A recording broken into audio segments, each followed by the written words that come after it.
ये है वो ग्रह जिसे देखकर इंसान हजारों सालों से सपने देखता आया है। और सबसे क्रेजी बात यह है कि अगले 10 से 20 सालों में हम में से कोई भी इस ग्रह पर कदम रख सकता है। जी हाँ, मैं बात कर रहा हूँ मंगल ग्रह की, जिसे हम मार्स भी बुलाते हैं। अब आप सोच रहे होंगे कि भाई पृथ्वी तो है ही इतनी खूबसूरत, तो फिर मंगल पर जाने की जरूरत क्या है? वेल, यही सवाल मैंने भी खुद से पूछा था, और जब मुझे इसका जवाब मिला तो मेरा दिमाग हिल गया था। देखो, एक बहुत ही डरावनी सच्चाई है जो हम सबको समझनी चाहिए, और वो ये है कि पृथ्वी हमेशा सेफ नहीं रहेगी। 6.6 करोड़ साल पहले एक एस्टेरॉइड ने पूरी की पूरी डायनासोर स्पीशीज को खत्म कर दिया था, सिर्फ एक टक्कर में। अब सोचो, अगर ऐसा कुछ आज हो गया तो पूरी इंसानी सभ्यता एक झटके में खत्म हो जाएगी। और इसीलिए दुनिया के सबसे बड़े साइंटिस्ट्स और विजनरीज कह रहे हैं कि इंसानों को मल्टी प्लैनेटरी स्पीशीज बनना होगा, यानी कि एक से ज्यादा ग्रहों पर रहना होगा, वरना हमारा भविष्य बहुत ही रिस्की है। अब यहाँ पर एक बहुत ही इंटरेस्टिंग क्वेश्चन आता है कि अगर हमें दूसरे ग्रह पर जाना ही है तो मार्स ही क्यों? देखो, हमारे सोलर सिस्टम में 8 प्लैनेट्स हैं, और इनमें से ज्यादातर या तो बहुत ज्यादा गर्म हैं या बहुत ज्यादा ठंडे हैं, या फिर इनके पास सॉलिड सरफेस ही नहीं है, जैसे जुपिटर और सैटर्न जो कि गैस जायंट्स हैं। अब वीनस को देखो, जो हमारा सबसे करीबी पड़ोसी है, तो वहां का टेम्परेचर 450 डिग्री सेल्सियस है, जो कि इतना गर्म है कि लेड भी पिघल जाए, और एटमॉस्फेयर में सल्फ्यूरिक एसिड के बादल हैं जो किसी भी चीज को डिसॉल्व कर देंगे। तो बेसिकली वीनस पर जाना मतलब इंस्टेंट डेथ है। अब मार्स की बात करें तो ये हमारी पृथ्वी से बहुत सारी चीजों में मिलता जुलता है। मार्स पर एक दिन 24 घंटे 37 मिनट का होता है, जो ऑलमोस्ट पृथ्वी जैसा ही है। वहां पर सीजन्स भी आते हैं जैसे यहाँ आते हैं। मार्स की सरफेस सॉलिड है, जिस पर हम चल सकते हैं और बिल्डिंग्स बना सकते हैं। वहां पर पानी भी है बर्फ के रूप में, पोल्स पर और जमीन के अंदर। और सबसे इंपॉर्टेंट बात यह है कि मार्स हमसे रिलेटिवली पास भी है, करीब 22.5 करोड़ किलोमीटर की दूरी पर एवरेज में। मगर अब यहाँ पर असली चैलेंज शुरू होता है, और वो ये है कि मार्स पर पहुंचना और वहां सरवाइव करना बिल्कुल भी आसान नहीं है। देखो, पृथ्वी से मार्स तक जाने में रॉकेट को करीब 7 से 9 महीने लग जाते हैं, क्योंकि दोनों प्लैनेट्स अपनी अलग अलग ऑर्बिट्स में सन के चारों तरफ घूम रहे हैं, और हमें एक स्पेसिफिक विंडो में लॉन्च करना पड़ता है जो हर 26 महीने में एक बार आती है। इसका मतलब ये है कि अगर कोई मिशन मार्स के लिए निकला और कुछ गलत हो गया तो वापस आने का ऑप्शन नहीं है तुरंत, आपको वहीं रहना पड़ेगा मंथ्स तक। और यही रीजन है कि मार्स मिशन को वन वे टिकट भी बुलाते हैं कुछ लोग। अब जरा इमेजिन करो कि आप मार्स पर पहुंच गए और स्पेसशिप का डोर खोला और बाहर की दुनिया देखी। सबसे पहले आपको एक लाल रंग का डेजर्ट दिखेगा जो चारों तरफ फैला हुआ है। मार्स को रेड प्लैनेट इसीलिए बुलाते हैं क्योंकि वहां की सॉइल में आयरन ऑक्साइड है, जिसे हम रस्ट भी कहते हैं, और यही उसे लाल रंग देता है। आसमान की तरफ देखोगे तो वो भी अजीब सा पिंकिश ब्राउन दिखेगा, पृथ्वी जैसा नीला नहीं। अब यहाँ पर पहला बड़ा प्रॉब्लम आता है कि मार्स का एटमॉस्फेयर बहुत ही थिन है। कितना थिन है ये समझो कि पृथ्वी के एटमॉस्फेयर का सिर्फ 1% है मार्स का एटमॉस्फेयर, और जो थोड़ा बहुत एटमॉस्फेयर है वो 95% कार्बन डाइऑक्साइड से बना है, जो हमारे लिए पॉइजनस है। मतलब अगर आपने स्पेस सूट उतारी तो आप सिर्फ 15 सेकेंड्स में बेहोश हो जाओगे और 2 मिनट में आपकी डेथ हो जाएगी। तो बेसिकली मार्स पर बिना स्पेशल इक्विपमेंट के 1 मिनट भी सर्वाइव करना इम्पॉसिबल है। टेम्परेचर की बात करें तो मार्स पर एवरेज टेम्परेचर -60 डिग्री सेल्सियस है। ये इतना ठंडा है कि एंटार्क्टिका भी इसके सामने गर्म लगे, और कभी कभी तो टेम्परेचर -125 डिग्री सेल्सियस तक गिर जाता है, जो इतना एक्सट्रीम कोल्ड है कि आपका खून भी जम जाए। अब रेडिएशन का इशू भी है जो बहुत सीरियस है। देखो, पृथ्वी पर हमारे पास एक मैग्नेटिक फील्ड है जो सन से आने वाली हार्मफुल रेडिएशन को ब्लॉक कर देती है, मगर मार्स के पास ये मैग्नेटिक फील्ड नहीं है, और इसीलिए वहां पर कॉस्मिक रेडिएशन और सोलर रेडिएशन डायरेक्टली सरफेस पर आती है। 1 साल मार्स पर रहने से आपको उतनी रेडिएशन मिलेगी जितनी पृथ्वी पर 8 साल में मिलती है, और ये रेडिएशन कैंसर का रिस्क बहुत ज्यादा बढ़ा देती है। तो बेसिकली मार्स एक हॉस्टाइल एनवायरनमेंट है जो हर तरीके से आपको मारने की कोशिश करेगा। अब सवाल यह है कि अगर मार्स इतना डेंजरस है तो फिर हम वहां जाना चाहते क्यों हैं और जाएंगे कैसे? देखो, करंटली दुनिया की सबसे एम्बिशियस कंपनी जो मार्स पर जाने की तैयारी कर रही है वो है स्पेसएक्स, जिसके फाउंडर एलॉन मस्क हैं। एलॉन मस्क ने बिल्कुल क्लियरली कहा है कि उनका अल्टीमेट गोल मार्स पर एक सेल्फ सस्टेनिंग सिटी बनाना है जिसमें 10 लाख लोग रह सकें। अब ये सुनने में बहुत क्रेजी लगता है, लेकिन जब आप देखोगे कि स्पेसएक्स क्या बना रही है तो आपको लगेगा कि ये सपना पूरा हो सकता है। स्पेसएक्स ने स्टारशिप नाम का एक रॉकेट बनाया है जो अब तक का सबसे पावरफुल और सबसे बड़ा रॉकेट है। ये रॉकेट 100 से 150 मेट्रिक टन का पेलोड मार्स तक ले जा सकता है, और सबसे इंपॉर्टेंट बात यह है कि ये फुली रीयूजेबल है। मतलब जैसे एरोप्लेन बार बार उड़ता है वैसे ही ये रॉकेट बार बार यूज हो सकता है, जिससे कॉस्ट ड्रामेटिकली कम हो जाती है। पहले एक रॉकेट लॉन्च करने में सैकड़ों करोड़ रुपए लगते थे और रॉकेट एक बार यूज होकर समुद्र में गिर जाता था, मगर स्पेसएक्स का रॉकेट वापस आकर लैंड कर जाता है और फिर से यूज हो जाता है। इसी टेक्नोलॉजी की वजह से मार्स मिशन पॉसिबल हो पाया है, क्योंकि पहले मार्स जाने का कॉस्ट इतना ज्यादा था कि कोई अफोर्ड नहीं कर सकता था। अब प्लान ये है कि पहले अनमैन्ड मिशंस भेजे जाएंगे जो मार्स पर सप्लाईज और इक्विपमेंट पहुंचाएंगे। फिर उसके बाद पहला मैन्ड मिशन जाएगा, जिसमें शायद 10 से 20 एस्ट्रोनॉट्स होंगे। ये पहले लोग वो ब्रेव सोल्स होंगे जो जानते हुए भी जाएंगे कि शायद वो कभी वापस ना आए। इन्हें मार्स पर बेसिक इंफ्रास्ट्रक्चर सेटअप करना होगा, जैसे कि हैबिटेट मॉड्यूल्स लगाना, ऑक्सीजन जनरेशन सिस्टम सेटअप करना, सोलर पैनल्स इंस्टॉल करना और पानी निकालने का सिस्टम बनाना। अब आपके मन में ये क्वेश्चन जरूर आ रहा होगा कि मार्स पर रहेंगे कहाँ? देखो, शुरुआत में तो एस्ट्रोनॉट्स प्री फैब्रिकेटेड हैबिटेट्स में रहेंगे जो पृथ्वी से ही भेजे रहेंगे। ये बेसिकली बड़े बड़े प्रेशराइज्ड पॉड्स होंगे जिनके अंदर कंट्रोल्ड एनवायरनमेंट होगा, टेम्परेचर रेगुलेट होगा, ऑक्सीजन सप्लाई होगी और रेडिएशन प्रोटेक्शन होगी। मगर ये लॉन्ग टर्म सोल्यूशन नहीं है, क्योंकि इतना सारा मटेरियल पृथ्वी से भेजना बहुत एक्सपेंसिव है। इसीलिए साइंटिस्ट्स एक बहुत ही क्लेवर आइडिया पर काम कर रहे हैं, जिसे इन सीटू रिसोर्स यूटिलाइजेशन कहते हैं। मतलब मार्स पर जो रिसोर्सेज अवेलेबल हैं उन्हीं से कंस्ट्रक्शन करना। और सबसे बेस्ट ऑप्शन क्या है? ये है कि मार्स की जमीन के अंदर बसना। जी हाँ, अंडरग्राउंड हैबिटेट्स बनाना जो रेडिएशन से भी बचाएंगे और टेम्परेचर भी स्टेबल रखेंगे। मार्स की सरफेस से कुछ मीटर्स नीचे जाते ही रेडिएशन की प्रॉब्लम सॉल्व हो जाती है, क्योंकि सॉइल रेडिएशन को एब्जॉर्ब कर लेती है। प्लस अंडरग्राउंड टेम्परेचर भी ज्यादा स्टेबल रहता है। अब एक और फैसिनेटिंग कॉन्सेप्ट है जिसे 3D प्रिंटिंग से कंस्ट्रक्शन कहते हैं। आइडिया ये है कि हम मार्स पर बड़े बड़े 3D प्रिंटर्स भेजेंगे जो मार्स की सॉइल को यूज करके बिल्डिंग्स प्रिंट कर देंगे। मार्स की सॉइल में आयरन और अदर मिनरल्स हैं जो कंस्ट्रक्शन मटेरियल की तरह यूज हो सकते हैं। रोबोट्स पहले से जाकर ये सारा काम कर देंगे और जब ह्यूमंस पहुंचेंगे तो उनके लिए बेसिक इंफ्रास्ट्रक्चर रेडी होगा। अब सबसे क्रिटिकल क्वेश्चन आता है कि मार्स पर पानी कहां से आएगा? देखो, पानी के बिना कुछ भी पॉसिबल नहीं है। पीने के लिए पानी चाहिए, खेती के लिए पानी चाहिए, ऑक्सीजन बनाने के लिए भी पानी चाहिए, क्योंकि पानी से इलेक्ट्रोलिसिस करके ऑक्सीजन निकाली जा सकती है और रॉकेट फ्यूल भी पानी से बन सकता है। अब गुड न्यूज ये है कि मार्स पर पानी है और काफी अमाउंट में है। मार्स के पोल्स पर बर्फ की लेयर्स हैं जो मिलियंस ऑफ क्यूबिक किलोमीटर्स पानी होल्ड करती हैं। प्लस मार्स की सब सरफेस में भी बर्फ है, जमीन के कुछ मीटर्स नीचे। तो बेसिकली पानी की कमी नहीं है, बस उसे एक्सट्रैक्ट करने की टेक्नोलॉजी चाहिए।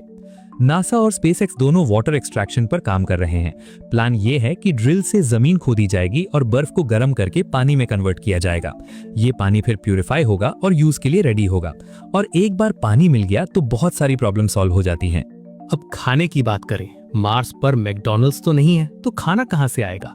शुरुआत में तो पैकेज्ड फूड पृथ्वी से भेजा जाएगा, लेकिन ये सस्टेनेबल नहीं है, इसीलिए मार्स पर फार्मिंग करनी होगी। अब मार्स की सॉइल में कुछ केमिकल्स हैं जो प्लांट्स के लिए टॉक्सिक हैं, जैसे परक्लोरेट्स। इसीलिए डायरेक्टली मार्स की सॉइल में खेती नहीं हो सकती। मगर साइंटिस्ट्स ने हाइड्रोपोनिक्स और एरोपोनिक्स जैसे टेक्निक्स डेवलप किए हैं जिनमें सॉइल की जरूरत ही नहीं होती। प्लांट्स को न्यूट्रिएंट रिच वाटर में ग्रो किया जाता है कंट्रोल्ड एनवायरनमेंट में। एलईडी लाइट से आर्टिफिशियल सनलाइट दी जाती है और टेम्परेचर कंट्रोल रखा जाता है। इस तरीके से मार्स पर भी वेजिटेबल्स और फ्रूट्स उगाए जा सकते हैं। एक्चुअली नासा ने ऑलरेडी इंटरनेशनल स्पेस स्टेशन पर सक्सेसफुली लेटिस और अदर वेजिटेबल्स उगाए हैं, तो ये टेक्नोलॉजी प्रूवन है और मार्स पर भी काम करेगी। इमेजिन करो, एक डोम के अंदर हरे भरे प्लांट्स उग रहे हैं और बाहर लाल रंगी डेजर्ट है। ये सीन कितना सररियल होगा। अब एक बहुत ही एम्बिशियस और लॉन्ग टर्म प्लान की बात करते हैं जिसे टेराफॉर्मिंग कहते हैं। टेराफॉर्मिंग का मतलब है किसी प्लैनेट को पृथ्वी जैसा बनाना।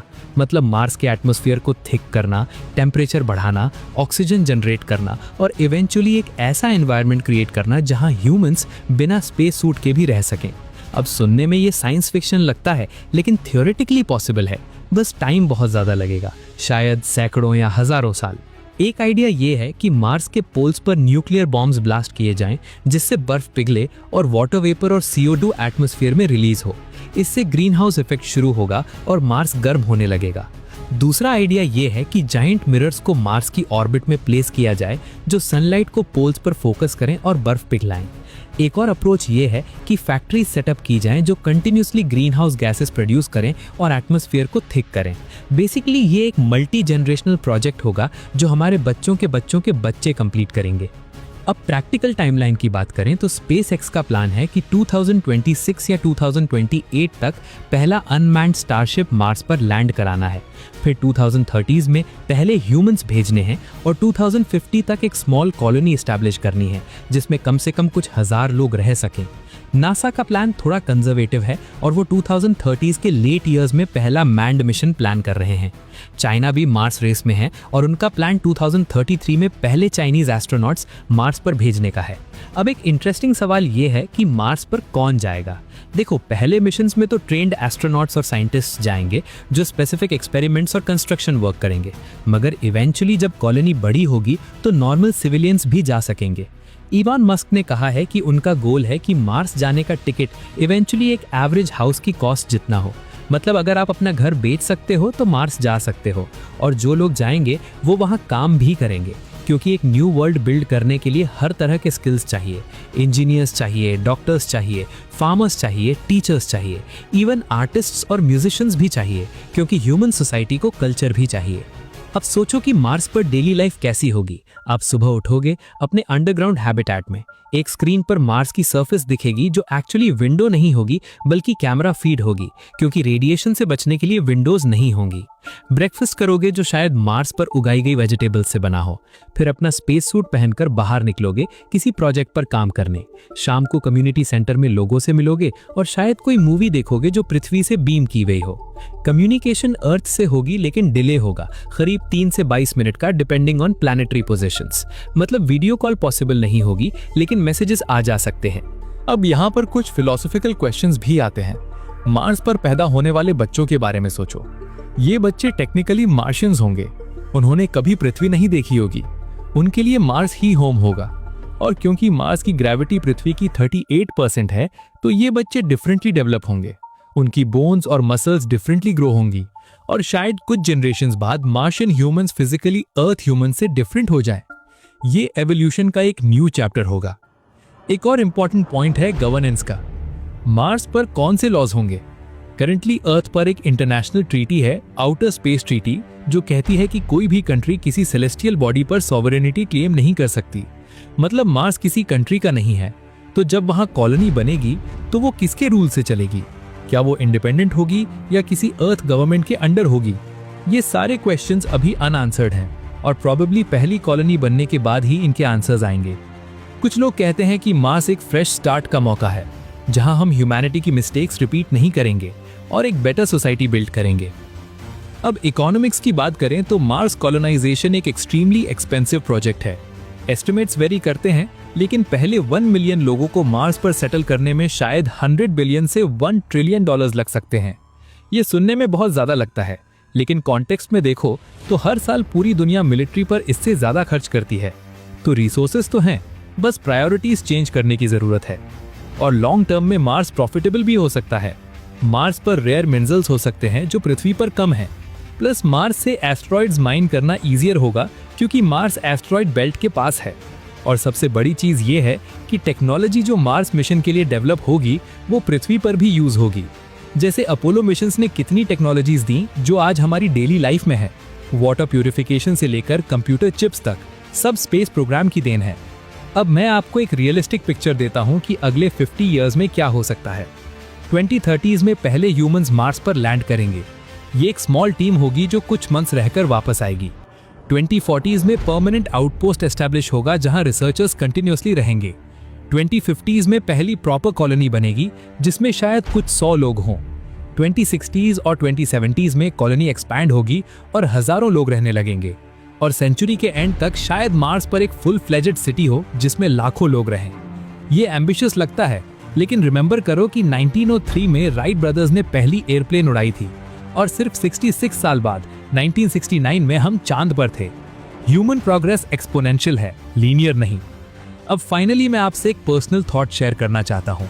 मार्स कॉलोनाइजेशन सिर्फ एक साइंटिफिक अचीवमेंट नहीं है, ये ह्यूमैनिटी की स्पिरिट का रिप्रेजेंटेशन है। हम वो स्पीशीज हैं जो अफ्रीका से निकले और पूरी पृथ्वी पर फैल गए। हमने ओशंस क्रॉस किए, माउंटेन्स क्लाइंब किए और हर इम्पॉसिबल को पॉसिबल बनाया। मार्स जाना उसी जर्नी का नेक्स्ट स्टेप है। कुछ लोग कहेंगे कि पृथ्वी की प्रॉब्लम सॉल्व करो पहले, और वो वैलिड पॉइंट है, लेकिन हिस्ट्री बताती है कि एक्सप्लोरेशन और प्रॉब्लम सॉल्विंग साथ साथ चलते हैं। एक के लिए दूसरे को छोड़ने की जरूरत नहीं है। और सबसे इंपॉर्टेंट बात यह है कि जब आप नाइट स्काई में मार्स को देखो जो एक रेडिश डॉट की तरह दिखता है, तो याद रखो कि शायद आपकी लाइफ टाइम में उस डॉट पर सिटीज बन जाए और लोग रहने लगे। हम उस जनरेशन में हैं जो ये हिस्टोरिक ट्रांजिशन देखेगी, पृथ्वी से लेकर मल्टी प्लैनेटरी सिविलाइजेशन तक का सफर। और ये सोचकर मेरे रोंगटे खड़े हो जाते हैं कि हम कितने लकी हैं इस टाइम में पैदा होने के लिए। जब मैं ये वीडियो बना रहा हूँ तब भी स्पेसएक्स अपने अगले स्टारशिप टेस्ट की तैयारी कर रही है और नासा अपने मार्स सैंपल्स की स्टडी कर रही है। ये सब रियल टाइम में हो रहा है और हम इस हिस्टोरिक जर्नी के विटनेस हैं। तो दोस्तों, ये थी मार्स कॉलोनाइजेशन की कंप्लीट स्टोरी। एक ऐसा ड्रीम जो कुछ डेकेड्स पहले साइंस फिक्शन था और आज रियलिटी बनने जा रहा है। हम लिटरली उस पॉइंट पर हैं जहां से फ्यूचर की हिस्ट्री लिखी जाएगी। और कौन जाने, आप में से ही कोई उन पहले मार्शियंस में से हो जो रेड प्लैनेट को अपना घर बनाए, क्योंकि इम्पॉसिबल सिर्फ तब तक इम्पॉसिबल है जब तक कोई उसे पॉसिबल ना कर दे। स्टे क्यूरियस, स्टे ड्रीमिंग, और हाँ, अगर कभी मार्स जाओ तो मुझे भी बुलाना।